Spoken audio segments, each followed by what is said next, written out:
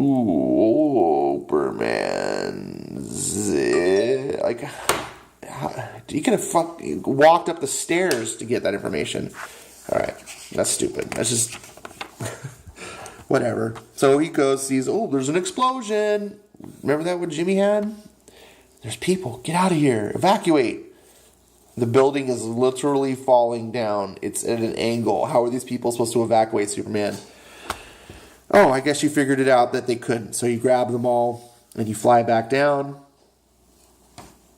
And Amanda? What's going on? Amanda? Next. Death to the DEO. And that's it. That is Action Comics. I tend to forget that it's called Action Comics because there's never any action. Let's rehash real quick. Jimmy Olsen hooks up with a girl, almost hooks up with a girl, goes to a death cult, which takes many pages, sees an explosion, takes a picture. Then he's at the office where he gets ignored, like always. Then Lois Lane meets with her father to spend many pages telling him Superman's secret and revealing to the audience why we should hate her. And then Superman doing his Superman things, flying around, looking awesome, saves Amanda Waller, sees an explosion. Amanda Waller's nowhere to be found because, mystery. It's probably not actually Amanda Waller. The end. $3.99. Hope you enjoyed it. Come again. Now, this book is not offensive like Superman 7 was. Superman 7, I'm still angry just thinking about that book. But this just feels like a waste. It just feels like DC was like, Bendis, you got the new issue? Oh, shit. Oh, I was sleeping in. Here, hold on. I'll have it to you in 5 minutes. Scribble, scribble, scribble. Facts. Or whatever. It's just nonsense. So, yeah. It's just a waste. It's just nothing really happens. And then I was like, well, maybe, sometimes issues are like that, right? Then I was like thinking about this issue. This is a new story arc. Why are we getting a new story arc when we haven't wrapped up? There's just 7 issues prior to this. Nothing's wrapped up. But Leviathan Rising now is starting? And then here's the next issue, minus the trade dress. This is the art. So apparently it's going to keep continuing. Then we got Cobra minus G.I. Joe. That's fun. And then look at this. The next issue after that. More. What the? This looks like you told your dad, what, you dumb bitch? I'm out of here. I don't know. It's not offensively bad. It's not good. This cover is the best thing. And I ruined it accidentally. All right. Shout out to Sergeant Bats, my bro, who did probably a better review than I did. But he doesn't have the same conclusions I did. So go ahead and watch his video to counter and contrast and see if maybe You think his views are better about this book? I don't know. Like I said, it's not offensively bad. It's just, this is just a mediocre. It's just, it reeks with mediocrity and just phoned in nonsense. Nothing happens. I don't think anything's going to happen next issue or the issue after that or the issue after that. I mean, how many issues is going to be everyone's ultimate point, right? You know, like Bats is still in it. I'm just like, nope.